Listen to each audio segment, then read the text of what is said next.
तर एक महत्त्वाची बातमी समोर येते। शरद पवार गटाकडून साताऱ्यातून शशिकांत शिंदेंना उमेदवारी घोषित करण्यात आली आहे। तर रावेरमधून श्रीराम पाटलांना तिकीट देण्याचा निर्णय झालाय। रक्षा खडसे विरुद्ध श्रीराम पाटील आता अशी लढत होताना बघायला मिळणार आहे।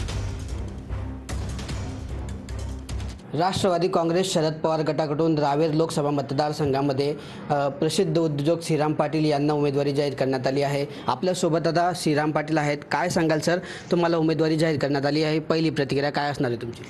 पहिली प्रतिक्रिया अशीच असेल माझी की माननीय शरदजी पवार जे राष्ट्रीय अध्यक्ष, आमच्या पक्षाचे राष्ट्रीय अध्यक्ष आहेत ते, त्याचबरोबर आमचे प्रदेशाध्यक्ष जयंतराव पाटील, आमचे जितेंद्रजी आव्हाड आमच्या जिल्ह्याचे अध्यक्ष रवींद्र भैया पाटील, त्याचप्रमाणे आमचे देवकरप्पा, सतीश अण्णा, या सर्व मंडळींनी ज्या पद्धतीने माझ्यावरती नवख्या याच्यावरती विश्वास टाकला, खरोखरच मी स्वतःला भाग्यवान समजतो। आणि येणाऱ्या काळात समोर कुठलाही आमचा अपोनंट असला तरी आम्ही पवारसाहेबांच्या ताकदीमुळे आम्ही नक्कीच ह्या जिल्ह्यात, ह्या मतदारसंघात तुतारीची आवाज जोरात गुंजवू असं मला वाटतं।